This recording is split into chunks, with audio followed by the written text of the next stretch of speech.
Hello students, இன்னைக்கு நம்ம unit 10 wave ஆப்டிக்ஸோட இன்ட்ரோடக்ஷனை பார்க்க போறோம்.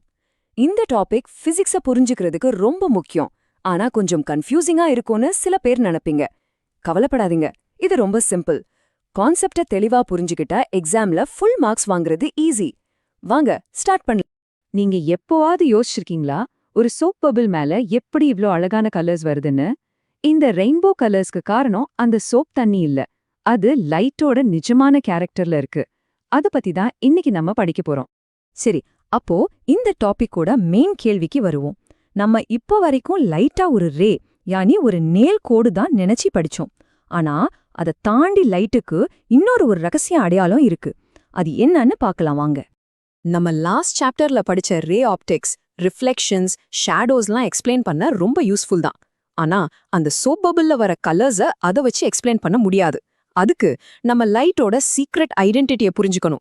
லைட் ஒரு வேவ், யானி ஒரு அலை மாதிரி பிஹேவ் பண்ணும். இந்த கான்செப்ட் புரிஞ்சுக்க ஒரு சிம்பிள் அனாலஜி பார்ப்போம். லைட் வேவ்ஸ ஒரு ஹைவேல மர்ஜ் ஆகிற கார்ஸ மாதிரி இமேஜின் பண்ணுங்க.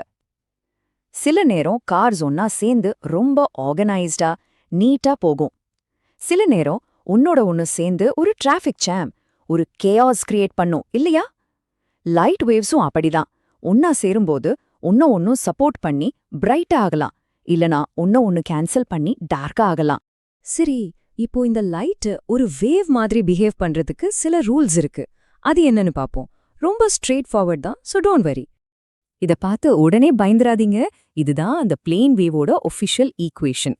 இந்த ஈக்குவேஷன்ல இப்போதைக்கு நம்ம ஃபோக்கஸ் பண்ண வேண்டிய ஒரே விஷயம் அந்த ஃபைன்னு படிப்போம். அதுக்கு பேரு ஃபேஸ். இந்த ஃபேஸ் தான் சொல்லும் ரெண்டு வேவ்ஸ் இன் சிங்க் ஆயிருக்கா இல்லனா அவுட் ஆஃப் சிங்க் ஆயிருக்கான்னு. ரொம்ப சிம்பிள்.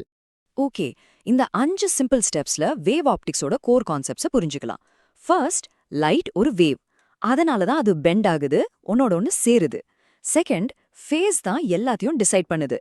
ரெண்டு வேவ்ஸ் சேரும்போது அது ஒன்னுக்கு ஹெல்ப் பண்ணுமா இல்ல ஃபைட் பண்ணுமான்னு அந்த ஃபேஸ் தான் சொல்லும். தேர்ட், கோஹெரண்ட் வேவ்ஸ், யானி கான்ஸ்டன்ட் ஃபேஸ் இருக்கிற வேவ்ஸ் தான் நம்ம பார்க்குற மாதிரி இன்டர்ஃபியரன்ஸ் பேட்டர்ன்ஸை கிரியேட் பண்ணும்.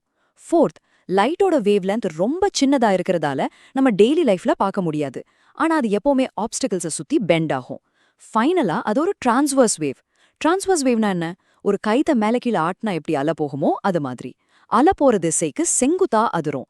இந்த நேச்சர்னால தான் போலரைசேஷன் ஒரு எஃபெக்ட் நடக்குது. இத பத்தி நம்ம ஃபியூச்சர்ல டீடைலா பார்ப்போம். இத நம்ம இன்னும் தெளிவா புரிஞ்சுக்க இந்த டேபிள பாருங்க. ரெண்டு கொஹரண்ட் லைட் வேவ்ஸால இருட்டையும் உருவாக்க முடியும். பாருங்க, ரெண்டு வேவ்ஸும் ஆப்போசிட் ஃபேஸ்ல, யானி ஃபேஸ் டிஃபரன்ஸ் பை இருந்தா ரிசல்டன்ட் இன்டென்சிட்டி என்ன ஆகுது? 0. ஆமா, ரெண்டு வெளிச்சம் சேர்ந்து இருட்டை உருவாக்கலாம். இதுதான் வேவ் ஆப்டிக்ஸோட மேஜிக்கே. ஓகே ஸ்டூடெண்ட்ஸ், இப்போ நம்ம எக்ஸாம்ல மார்க்ஸ் போகிறதுக்கு காரணமா இருக்கிற சில காமன் மிஸ்டேக்ஸை பார்க்கலாம். இந்த கான்செப்ட்ஸை கரெக்டா புரிஞ்சுக்கிட்டா சில்லி மிஸ்டேக்ஸை அவாய்ட் பண்ணிடலாம். ஃபர்ஸ்ட் மிஸ்கன்செப்ஷன், ரெண்டு லைட்ஸ் சேர்ந்தா எப்பவுமே டபுள் பிரைட் ஆகும்னு நினைக்கிறது. அது இன்கோஹிரண்ட் லைட்க்கு மட்டும்தான் உண்மை. நம்ம வீட்ல யூஸ் பண்ற பல்ப்ஸ் இன்கோஹிரண்ட் தான். ஆனா கோஹிரண்ட் லைட்டை யூஸ் பண்ணா அது இன்டர்ஃபியர் ஆகி பிரைட் ஸ்பாட்ஸ் மட்டும் இல்லாம டார்க் ஸ்பாட்ஸும் கிரியேட் பண்ணும். So remember, coherence is the difference between brightness and interference patterns. ரெண்டாவது காமன் மிஸ்டேக், லைட் எப்பவுமே ஸ்ட்ரெயிட் லைன்ல போகும்னு நம்புறது. உண்மையில லைட் எப்பவுமே ஏதாவது ஆப்ஸ்டிக்கல் வந்தா அதை சுத்தி கொஞ்சம் பெண்ட் ஆகும். இந்த எஃபெக்ட்டுக்கு பேர் தான் டிஃப்ராக்ஷன். ஆனா லைட்டோட வேவ் லென்த் ரொம்ப ரொம்ப சின்னது, அதனால நம்ம டெய்லி லைஃப்ல இந்த பெண்டிங்கை நோட்டீஸ் பண்றதே இல்ல. So remember, wave length is so tiny we never see it unless we look really carefully. Alright, இப்போ நம்ம படிச்சதையெல்லாம் ஒன்னு சேர்த்து ஒரு கம்ப்ளீட் சம்மரியா பார்க்கலாம். இது நம்ம ஆல்ரெடி தெரிஞ்சுக்கிட்ட விஷயங்களோட எப்படி கனெக்ட் ஆகுதுன்னு புரிஞ்சுக்க ஹெல்ப் பண்ணும். இதை எப்படி யோசிச்சு பாருங்க. வேவ் ஆப்டிக்ஸ நம்ம ரே ஆப்டிக்ஸோட சீக்குவல் மாதிரி நினைச்சுக்கலாம். ரே ஆப்டிக்ஸ்ல லைட் ஒரு மீடியம்ல இருந்து இன்னொரு மீடியம்க்கு போகும்போது பெண்ட் ஆகும்னு படிச்சோம். அது என்ன நடக்கும்னு சொல்லுச்சு. ஆனா வேவ் ஆப்டிக்ஸ் ஏன் அப்படி நடக்குதுன்னு எக்ஸ்பிளைன் பண்ணுது. அந்த வேவ் ஃப்ரண்ட் ஸ்லோவாகி ரொட்டேட் ஆகுறதால தான் அது பெண்ட் ஆகுது. சோ இன்னைக்கு படிச்சதோட கீ டேக்அவேஸ் இதான். ஃபர்ஸ்ட், லைட்டுக்கு இன்டர்ஃபெரன்ஸ், டிஃப்ராக்ஷன், போலரைசேஷன்னு வேவ் ப்ராப்பர்ட்டிஸ் இருக்கு. செகண்ட், ஃபேஸ் தான் ரெண்டு வேவ்ஸ் எப்படி இன்டராக்ட் பண்ணும்னு டிசைட் பண்ணுது. தேர்ட், நல்ல கிளியரான பேட்டர்ன்ஸ் பார்க்கணும்னா உங்களுக்கு கோஹெரண்ட் வேவ்ஸ் தேவை, யானி கான்ஸ்டன்ட் ஃபேஸ் டிஃபரன்ஸ் இருக்கணும். ஃபோர்த், லைட் ஒரு டிரான்ஸ்வர்ஸ் வேவ், அதனால தான் போலரைசேஷன் பாசிபிள். ஃபைனலி, ரே ஆப்டிக்ஸால எக்ஸ்பிளைன் பண்ண முடியாத விஷயங்களை அந்த சோப் பபிள் கலர்ஸ் மாதிரி வேவ் ஆப்டிக்ஸ் நல்லா எக்ஸ்பிளைன் பண்ணும்.